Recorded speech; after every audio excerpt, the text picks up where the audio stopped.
Buenos días a todos. Mi nombre es Óscar Calderón, economista. Bien, en nuestra semana 3 de estudio vamos a analizar los riesgos y opciones administrativas reales de presupuesto de capital. ¿Cuál es el fin de estudiar este capítulo, este contenido? Bueno, primero hay que definir el grado de riesgo de un proyecto de inversión de capital. Tendremos que comprender cómo se mide el riesgo de flujo de efectivo para un periodo en particular, incluyendo los conceptos de valor esperado, desviación estándar y coeficiente de variación, además de describir los métodos para evaluar el riesgo total de un proyecto, incluyendo un enfoque de probabilidad y de simulación. Debemos comprender además cómo la presencia de opciones reales administrativas mejora el valor de un proyecto de inversión y analizar y evaluar los diferentes tipos de opciones administrativas reales. Bien, ¿cuáles son los riesgos del proyecto? Básicamente, el riesgo se centra en la probabilidad de ocurrencia de esos flujos que se han proyectado. Es decir, a partir de la información acerca del riesgo esperado de una propuesta o propuestas de inversión, junto con información sobre el rendimiento esperado, la administración debe hacer una evaluación y tomar una decisión. Una decisión basada en aceptar o rechazar una propuesta de inversión dependiendo del el riesgo de no cumplir con el requerimiento de los proveedores de capital, de que las proyecciones de los flujos de los proyectos no se cumplan, etc. Así que vamos a iniciar nombrando que la administración, en base a un nivel de riesgo, debe hacer una evaluación, llegar a una decisión. Ya les mencionaba sobre rechazar o aceptar una propuesta, examinar cuál es el riesgo del mismo y finalmente estudiar o analizar cuáles son los efectos que tienen las opciones administrativas sobre el carácter deseable del proyecto.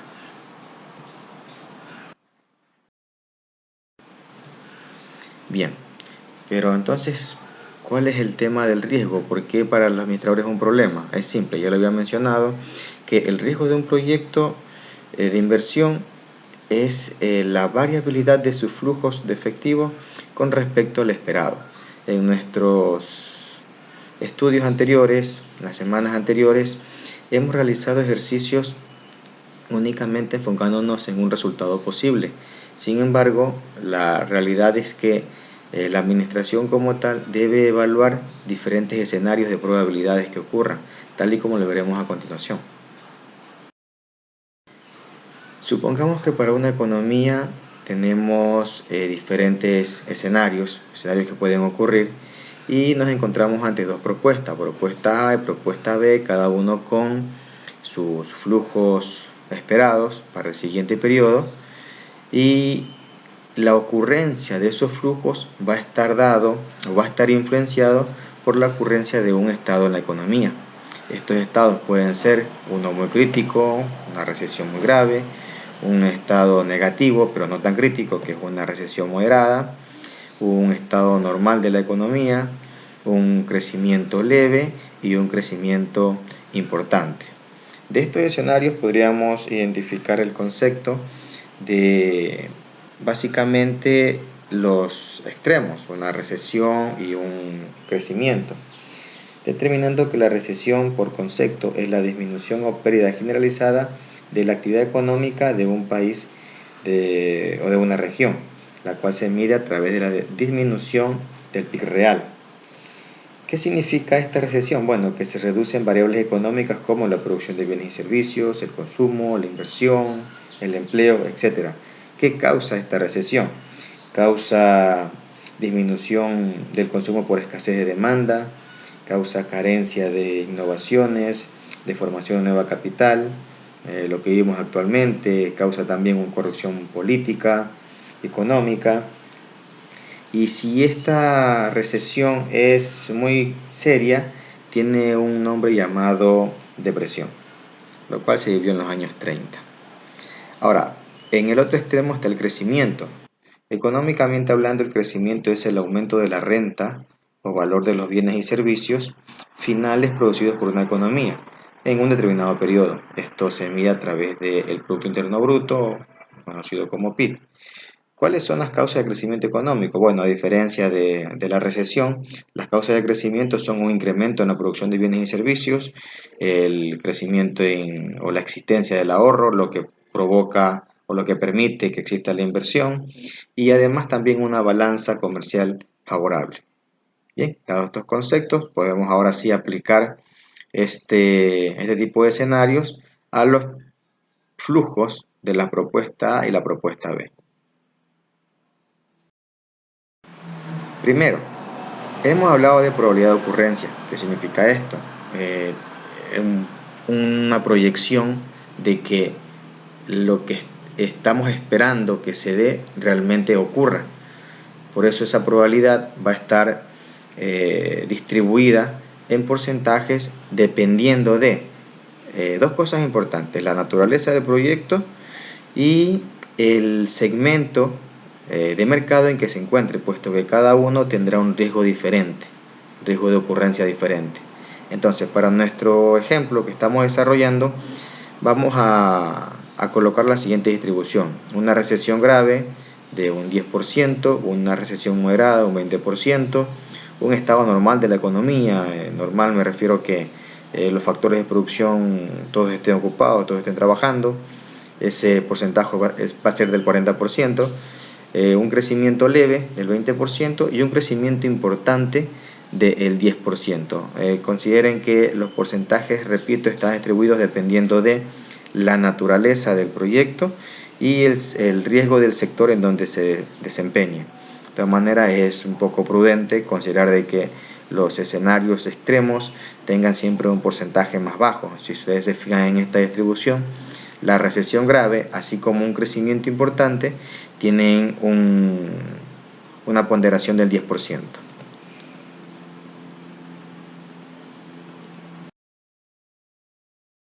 Realicemos esa distribución de probabilidad en nuestros proyectos A y B. Tendríamos entonces para cada escenario de la economía, para cada estado de la economía, desde la recesión grave hasta el crecimiento importante, una distribución de probabilidades. Claro, siempre debe dar un 100% al final.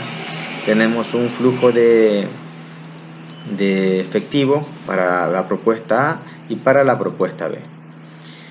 Bien, el 10%, como ya lo hemos anunciado, para la recesión grave, el 20% para la recesión moderada, un 40% para el estado normal, un crecimiento leve del 20% y un crecimiento importante del 10%. Cada uno de estas ponderaciones van a afectar a los flujos de efectivos de la propuesta A y de la propuesta B. Vamos a realizar una gráfica de distribución de probabilidad para que de esta forma podamos tener de manera intuitiva un resultado esperado. Pero después de este análisis muy superficial, tendríamos que calcular cuál es el verdadero probabilidad, cuál es la verdadera ocurrencia de cada uno de ellos. Entonces, para nuestra gráfica de distribución de probabilidades tendríamos para la propuesta A y para la propuesta B, estamos comparando los dos supuestos usando una distribución de los flujos de efectivos posibles. Es decir, si ustedes se fijan en el escenario de la propuesta A, esos flujos de efectivos que están de 3.000, 3.500, 4.000, 4.500 y 5.000 no están tan dispersos como el escenario de la propuesta B, que tiene un flujo inicial de 2.000, luego 3.000, 4.000, 5.000 y finalmente en 6.000. ¿Sí? En esta gráfica nos muestra básicamente, os hace una comparación de cuál es la dispersión de los flujos de efectivos que tiene cada uno de estos proyectos y poder decir, bueno, hay más probabilidades de que ocurran los flujos del presupuesto A de que ocurran los flujos de presupuesto B. Por lo tanto, el riesgo va a ser un poco mayor en B. Eso simplemente visualizando la gráfica. Ahora, démosles un poco más de estudio técnico a este previo análisis que hemos realizado. Lo realizamos utilizando medidas de dispersión. Pueden existir muchas, en este caso vamos a analizar, según el acompañamiento del autor, dos medidas de dispersión. Una del valor esperado y otra de la desviación estándar. El valor esperado como tal es un promedio ponderado de los posibles resultados que vaya a tener nuestro proyecto. Es decir, esperamos que nuestro proyecto tenga un promedio ponderado de los resultados posibles, donde las ponderaciones son las probabilidades de ocurrencia. Por otra parte, o la otra medida es la desviación estándar, la cual es una medida estadística de variabilidad de una distribución alrededor de su media, es decir, es la raíz cuadrada de la varianza. Cuanto más estrecha es la distribución, menor es la medida, y cuanto más amplia es la distribución, mayor es la medida. ¿Sí?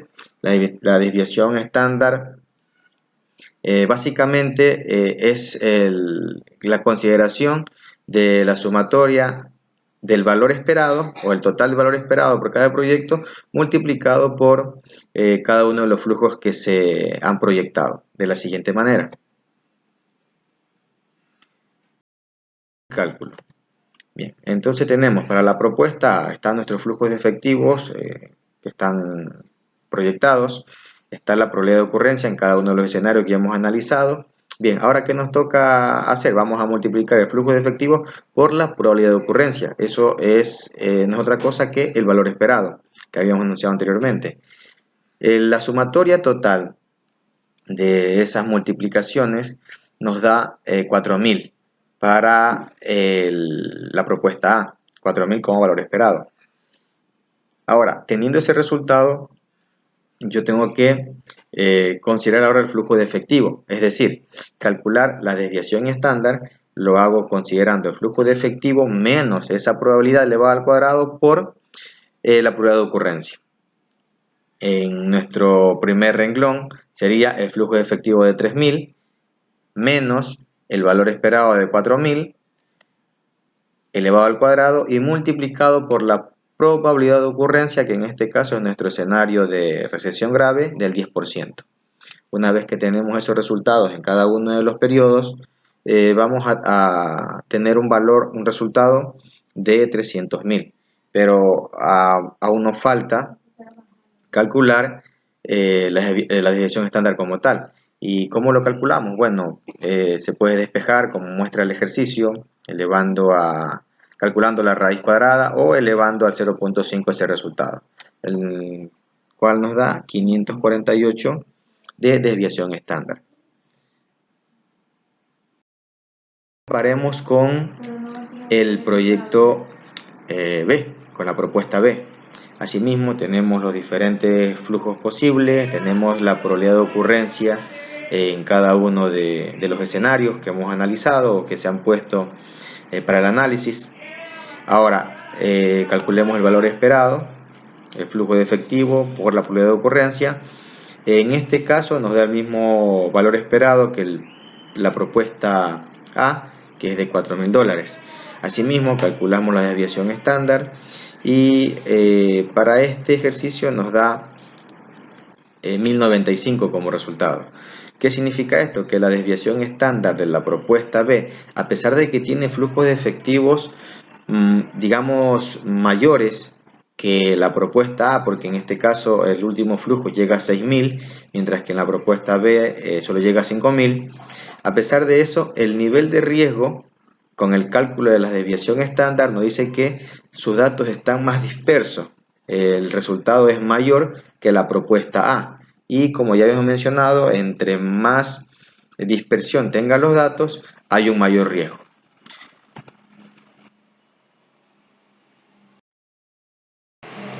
Otra forma de calcular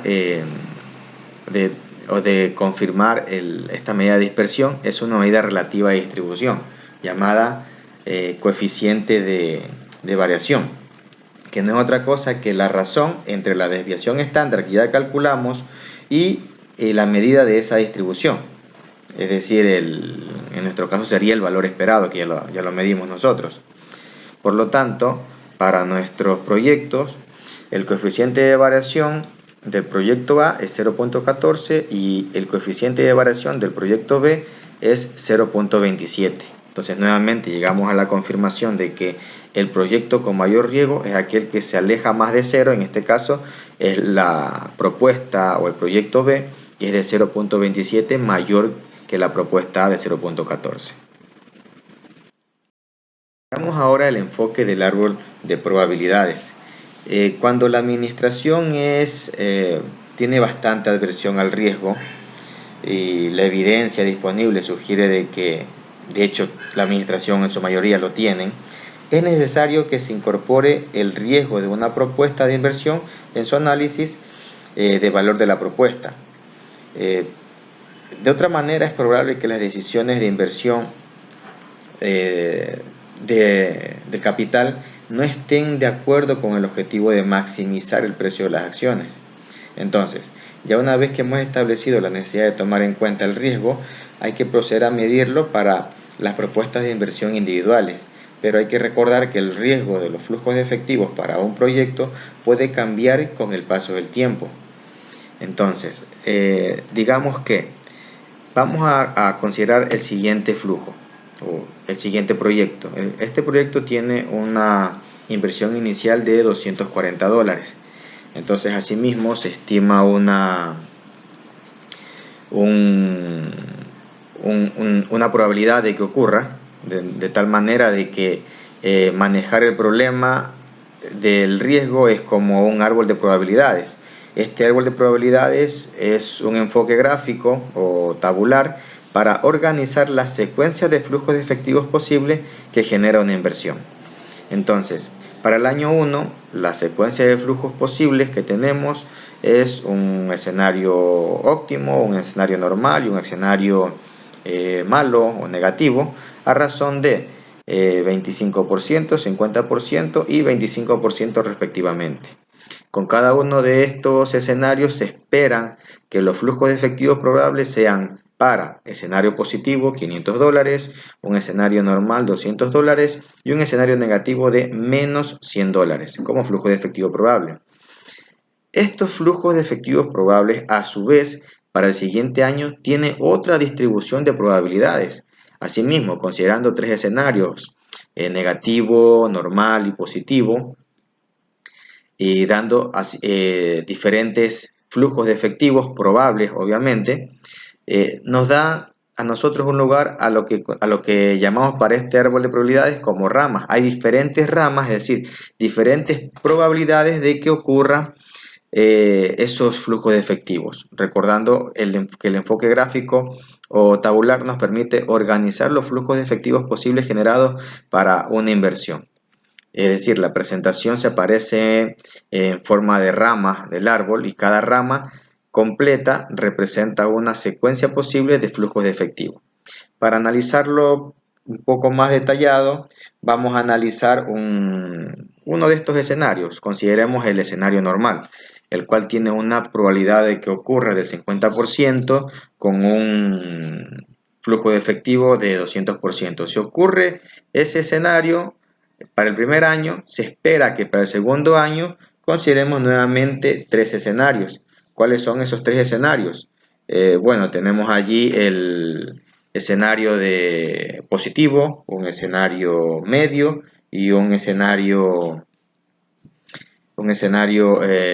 malo, cada uno con su respectivo porcentaje de ocurrencia del 20, 60 y 20% respectivamente, dando como flujos de efectivo el resultado de para el flujo o para el escenario positivo un flujo de $500, para el escenario normal un flujo de $200 y para el escenario negativo un flujo de menos $100, ¿sí? A esto le podríamos calcular una probabilidad conjunta, ¿sí? Como la que estamos exponiendo ahí, que no es otra cosa de que la probabilidad de que ocurra una secuencia dada de flujos de efectivos. Por lo tanto, para calcular yo esta probabilidad conjunta, lo que hago es simplemente multiplicar, digamos, para el escenario 1, para el de la rama número 4, tengo una probabilidad conjunta de 10%. ¿Cómo calculo eso? Multiplico la probabilidad del año 1, que es el 50%, por la probabilidad del año 2 en el escenario, digamos, positivo, del 20%, lo que nos da una probabilidad conjunta del 10%. Así, de esa forma, estamos considerando de que esa secuencia de flujos dada tiene una probabilidad de que ocurra del 10% entre el periodo 1 y el periodo 2. el enfoque de simulación.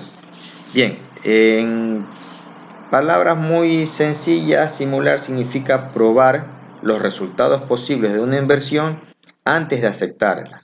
Es decir, la prueba en sí se basa en un modelo asociado, como ustedes se fijan en el cuadro, estas están asociadas según el escenario en donde se muestre, pero están relacionadas una de otras, de tal forma que es una información probabilística. Y si usamos un modelo de simulación propuesto por David Hare, podemos considerar, por ejemplo, el siguiente enfoque de simulación, que contenga un análisis de mercado, un análisis de costo de la inversión y costo de operación fijo. En el análisis de mercado se va a considerar lo que es el tamaño de mercado, precio de venta, tasa de crecimiento del mercado, participación del mercado, es decir, cómo se controla el volumen de ventas físicas. En el segundo, el análisis del costo de inversión, se debe analizar lo que es la inversión requerida, la vida útil de las instalaciones, el valor residual de la inversión. Y por último, en el costo de operación y fijos, se deben considerar los costos de operación y los costos fijos. Esto obviamente nos va a dar siempre a nosotros un punto de equilibrio donde vamos a conocer en qué situación estamos generando rentabilidad y en qué situación estamos perdiendo, dependiendo del nivel de ventas que tengamos en la empresa. ¿Ok? Eso también los costos. Ahora analicemos un poco de las opciones administrativas reales. Bien, cada valor del proyecto está acompañada de las opciones que tengamos para el desarrollo del proyecto. Es decir, entre más opciones tengamos, el riesgo va a estar un poco más controlado en nuestro portafolio de diversificación de riesgo. Por lo tanto, la implicación de opciones administrativas o reales mejora el valor de un proyecto de inversión.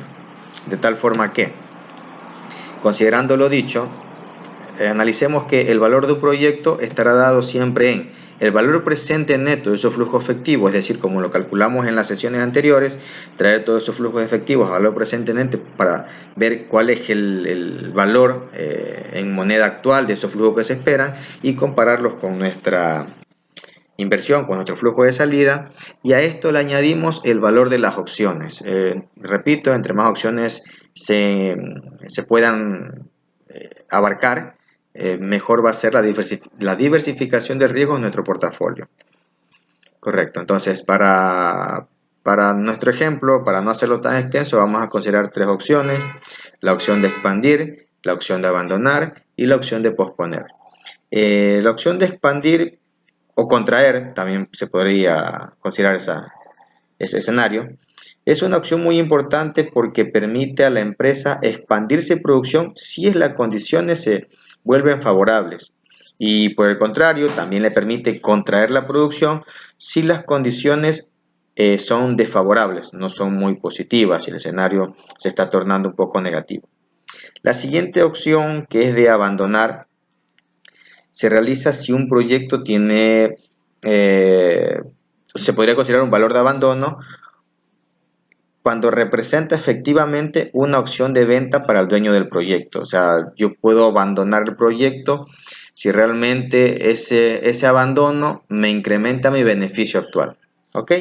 Y la opción de posponer, para algunos proyectos existe esta opción de esperar antes de su arranque, de esperar antes de su aplicación y con ello obtener una nueva información.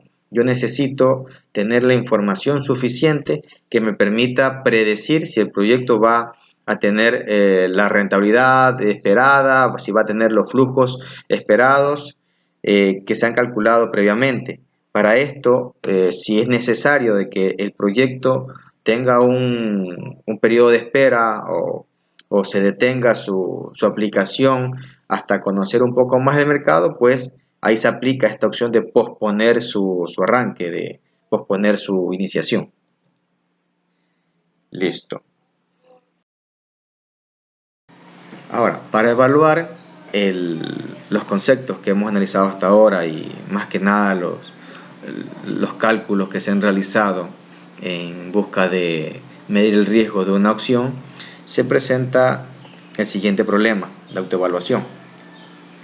Una empresa puede invertir en dos proyectos que son mutuamente excluyentes, eso ya analizamos en la semana 2. Excluyente significa de que si se da un proyecto no se puede dar el otro, es decir, si se da el proyecto A no se puede dar el proyecto B y viceversa, si se da el proyecto B no se puede dar el proyecto A. ¿Ok? Entonces esas dos propuestas tienen sus flujos de efectivos probables, tienen escenarios de que ocurran, o escenarios de probabilidad también están colocados allí. Ahora, lo que se pide que usted realice es, como primer punto, sin realizar ningún cálculo, únicamente con la información que se le presenta, de forma intuitiva, usted diga cuál proyecto es menos riesgoso o cuál proyecto presenta más riesgo. ¿Sí?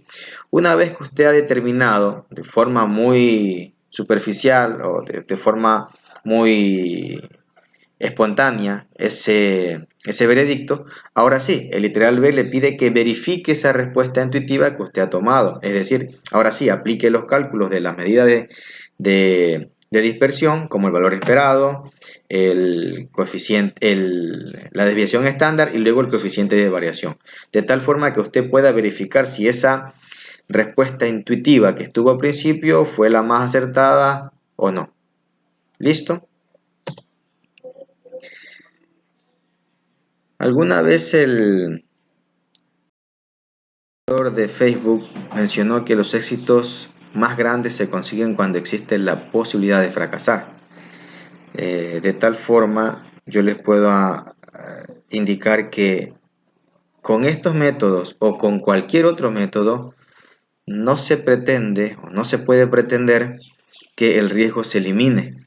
Simplemente lo que hacemos es dar un poco de control a ese riesgo esperado, considerar varios escenarios de probabilidad que le permite a la administración tomar decisiones de tipos más riesgosas esperando una mayor rentabilidad o de tipos menos riesgosas esperando una menor rentabilidad.